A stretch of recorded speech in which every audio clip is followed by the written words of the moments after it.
Hello, friends. Welcome to the World of Horror podcast stories. Today's episode is based on true scary stories from villages.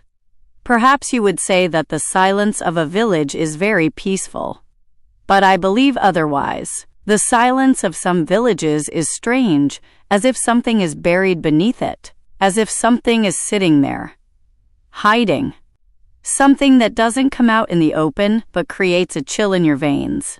I have brought for you 3 scary stories from the villages. These 3 stories are not just from different villages, but are distinct from each other and equally strange. But before telling the stories, I would like to say one thing.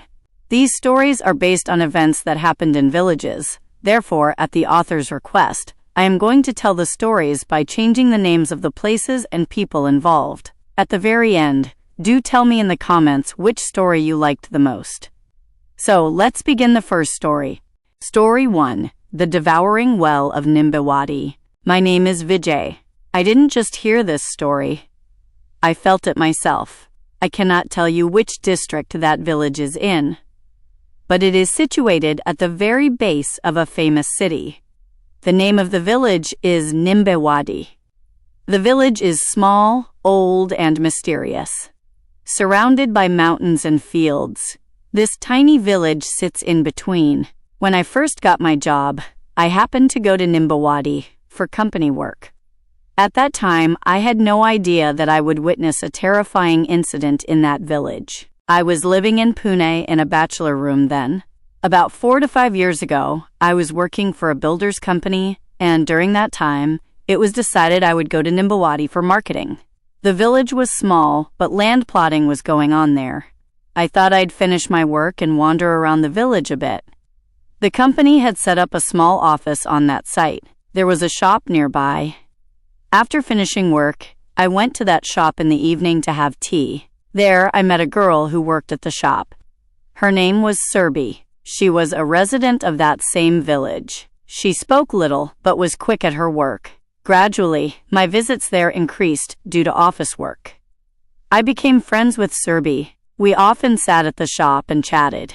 With time, Surbi started to open up, and one day she told me something that makes my soul tremble even today. Brother, do you know there is a well at the back of our village? But the villagers are very afraid of that well. I laughed at her words. Oh, come on, there are wells in villages? What's there to be afraid of? No, this well is not ordinary. The villagers call it the Devouring Well. Seeing the seriousness on Surbi's face, I became silent. I didn't say anything, but a strange curiosity arose in my heart. The atmosphere of that village was also quite strange. Everything was normal during the day, but as soon as evening fell, silence took over the streets. Children were nowhere to be seen, and most people closed their doors. An unknown terror hung over the entire village. That evening, Surbi started telling some stories of her childhood, and then I understood how deep the darkness was hidden beneath the silence of that village. She was telling me the story. When I was in 6th grade, a shadow of fear cast over the village. In a single month, 5 people died.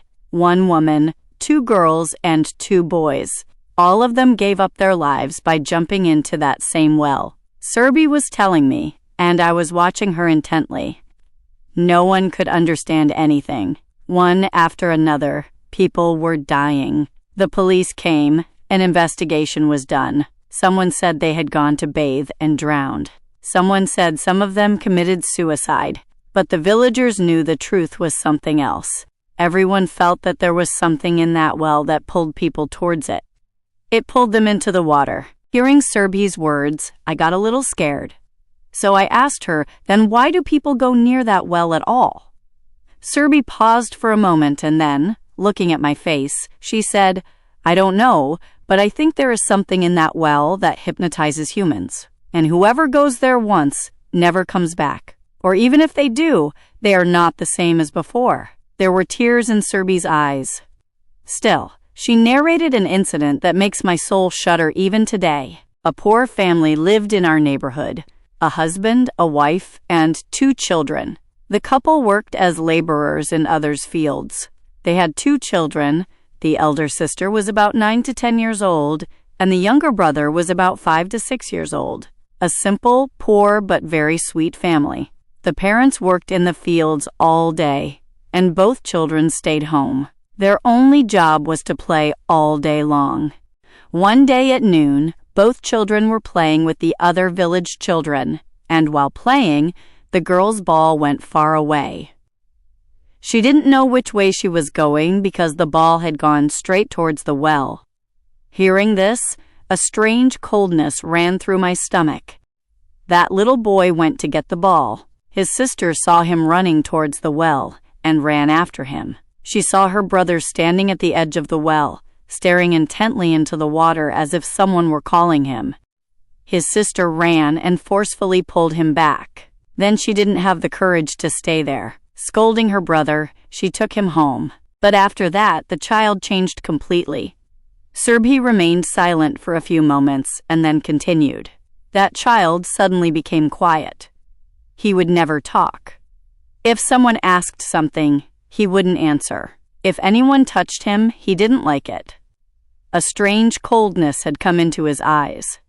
His voice also became heavy like an adult's. His parents first took him to a doctor, but it made no difference. But one night, a very strange incident happened. At night, everyone was sleeping. Both parents were tired. The children were also quiet, but in the middle of the night, there was a knock on the door.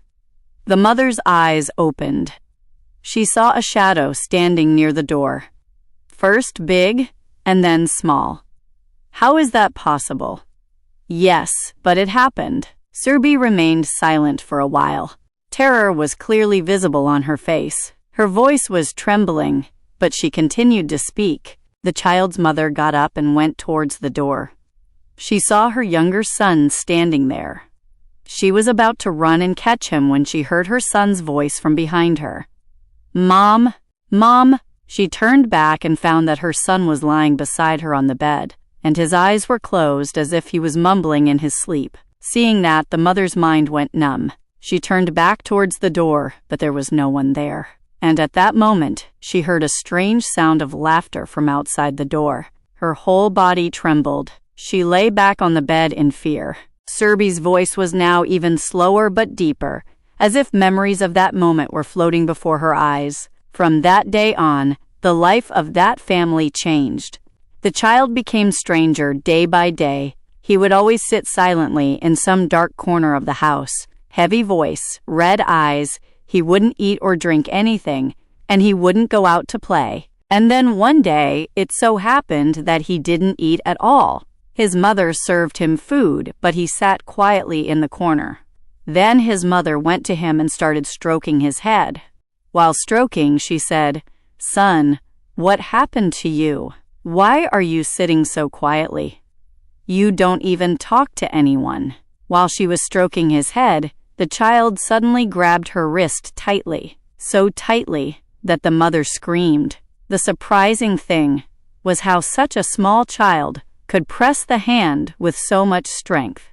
His grip was like that of a grown man. His mother cried out and tried to free her hand. "What are you doing? Let go of my hand." He looked at his mother in anger. His eyes were glowing red, even in that darkness. His teeth were chattering like an animal's.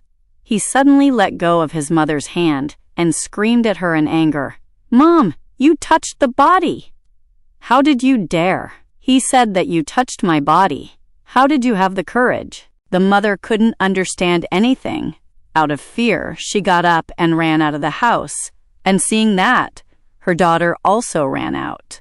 Neither of them understood what was happening. Then the parents went to the villagers. They also went to the priest. They tried everything in the temple, but nothing worked. Serbi was telling me this story, and I was completely lost in it. I had no attention on anything else. She then continued, "That night, another strange incident happened, exactly like the first one. At night, the sound of the door started coming. When the door started rattling, the mother woke up. They saw that someone was trying to open the door, and a small shadow was standing there. The mother quickly woke up her husband, but in the meantime, she felt that the shadow was of her own son. She looked at the bed nearby, but her son was not on the bed. Both got up and went to him. Turned on the light. His father pulled him away from the door. And then they started saying to him, "What are you doing?" And just then, the boy turned his neck in anger and said in a strange voice, "Mom, you touched the body." He had said in a strange voice that "you touched my body," and this voice was that of a woman. Hearing that strange voice, his father got even more scared and stepped back. They now understood that what had been happening with them for the past few days was no ordinary matter. The son was not speaking properly, wasn't eating, and now these actions. Just then, the sister also woke up. She finally told the family members in fear that he had gone near that well. The parents felt like they got an electric shock, and they understood everything, that something was definitely wrong. They somehow tied him up and made him sleep that night because he was not coming under control at all. He was repeatedly flailing his hands and feet, even hurting himself. He was repeatedly running towards the door as if he wanted to get out. Finally, they took him to a practitioner, Sadhak. That man looked at the child and clearly said in a while that there is something in this child. Perhaps there are two souls, one of a woman and one of a man who want to take possession of him. Hearing this, the child's parents got scared because all this had started after going near that well. The practitioner gave them a sacred ash, balsam, and told them to apply it to him daily and never leave him alone, not in the house and definitely not outside. The mother then took 8 days leave. She started keeping an eye on him all the time. She would apply the ash daily and take care of him, and then gradually he started becoming calm. They felt that everything was getting better, but the red glow in his eyes and the terror in his speech were not going away. Eventually, his mother thought that she would have to go to work. It was not possible to leave the labor work. The child's condition was improving, and the elder sister was 9 to 10 years old. They explained everything to her properly and gave her the responsibility of taking care of her brother. Serby stopped for a moment, and then I asked, "Then what happened? Did he get better?" Serby took a deep breath. That day, everything was going normal. Both brother and sister were at home. The ash was applied to him, and the sister was keeping an eye on him. But in the blink of an eye, everything changed. Both were playing in the house, and at that moment, they heard the horn of a truck from outside. Some truck was passing by the road in front. While playing, suddenly the brother stood up and ran towards the door. Before that little girl could understand anything, he opened the door and started running through the open field towards the road. His sister also ran after him, but by then it was too late. The boy was standing at the edge of the road. There was the same red glow in his eyes, a strange, terrifying smile on his face, and a fast-moving truck was coming from the front. Serby's voice started trembling while telling this. That 5-year-old child just turned back once, looked at his sister, and smiled slightly. His sister was screaming at him from afar, telling him to come back. But the next moment, that boy threw himself in front of that truck. The brakes were applied, but by then it was too late. The child had already come under the vehicle on the road. His blood was flowing everywhere.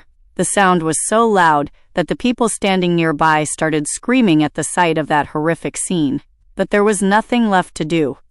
Everything was over. Then people started saying that the well had taken another sacrifice.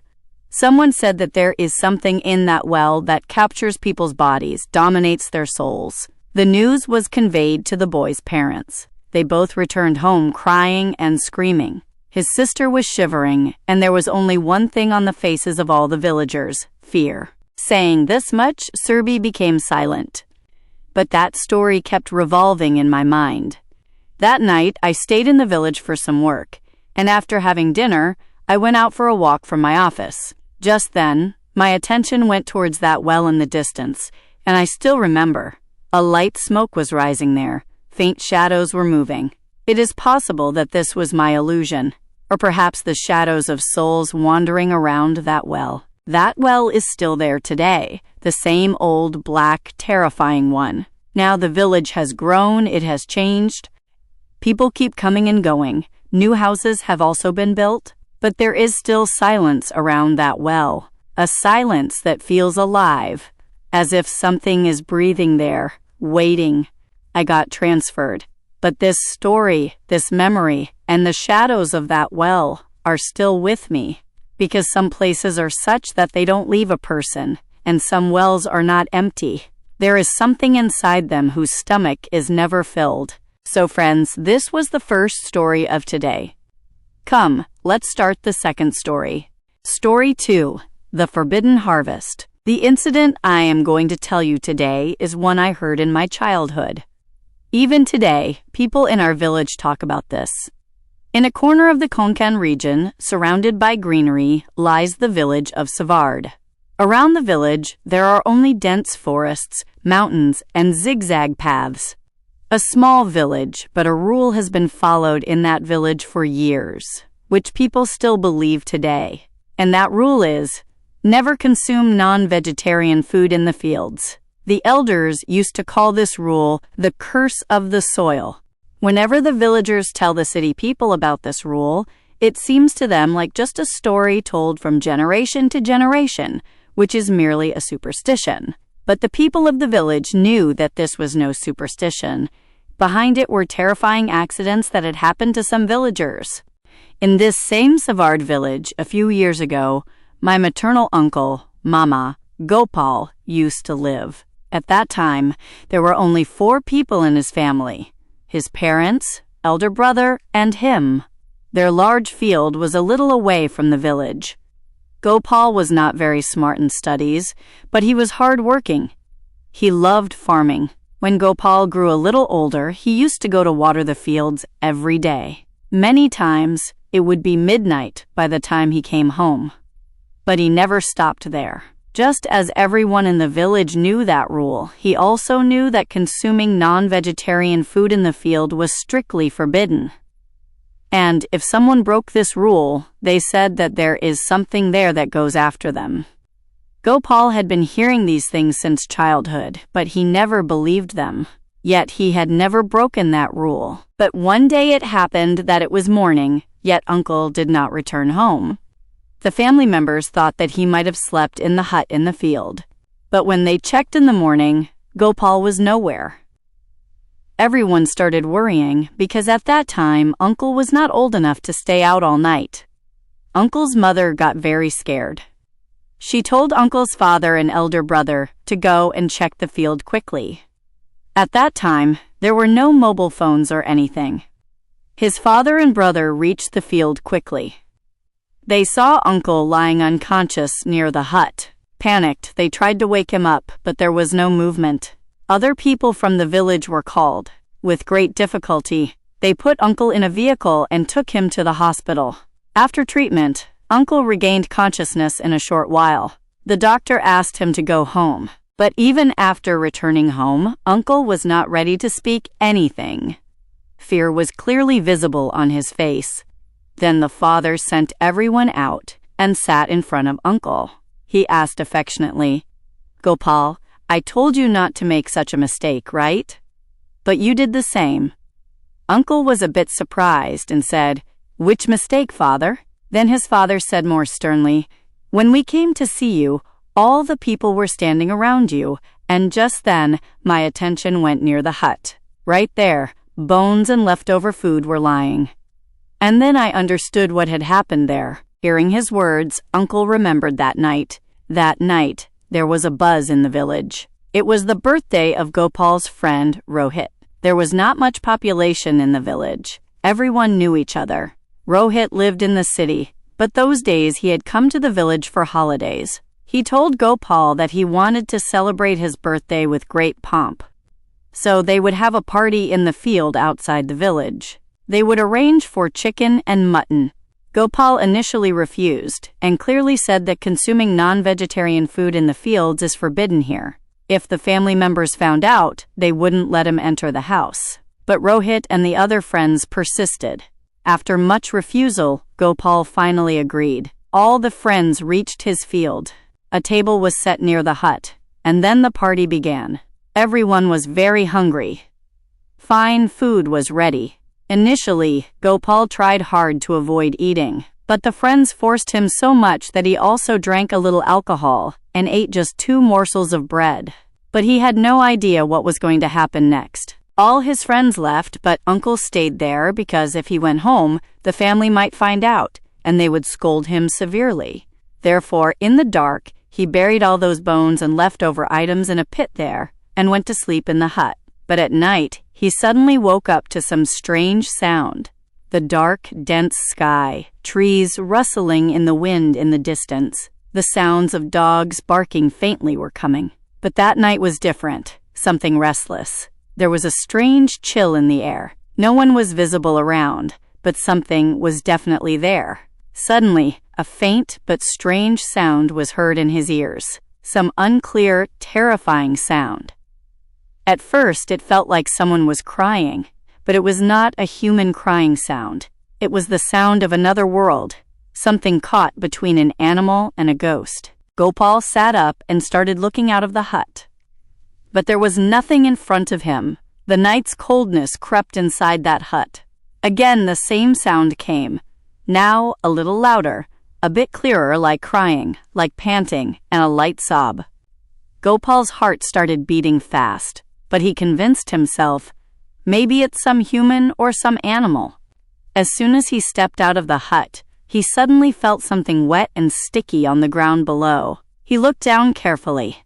There was a red layer on the soil, like someone's blood, but it wasn't fresh. It had turned a little black. Seeing that, a shiver ran through his body. At that moment, Uncle's gaze went forward. On the path through the field, he saw a shadow crawling and slithering far away. Uncle looked properly, going a little further from the door of the hut, and the blood in his body seemed to freeze. Far away, some large thing was limping, dragging, and sobbing, moving towards them.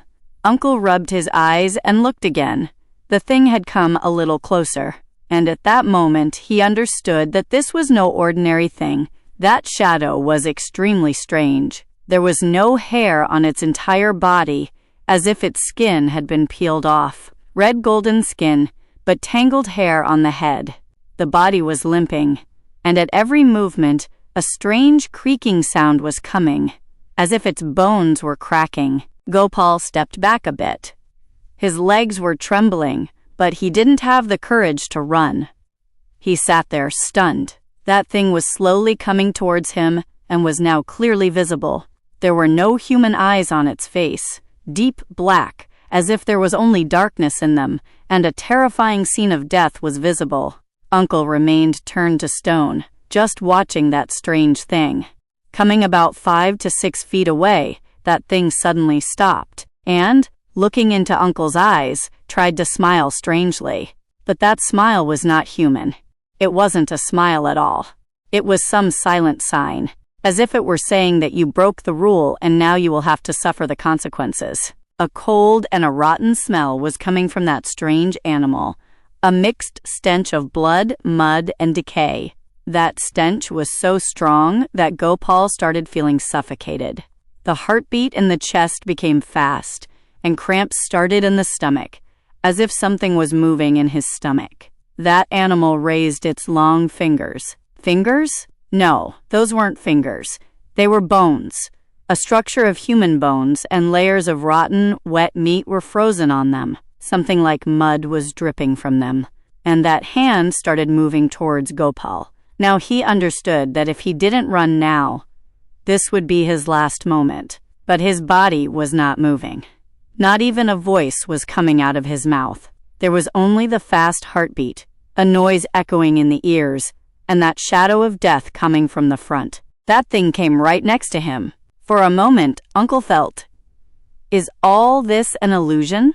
But just then, the face of the creature standing in front of him started becoming crooked. The eyes turned white. The mouth seemed to tear open, and a rotten, decayed tongue came out from inside.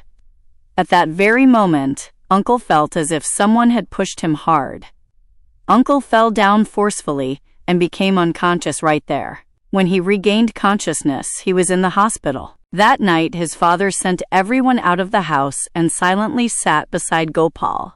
And then he explained, "Look, son, There is something in the field outside the village, and everyone knows this.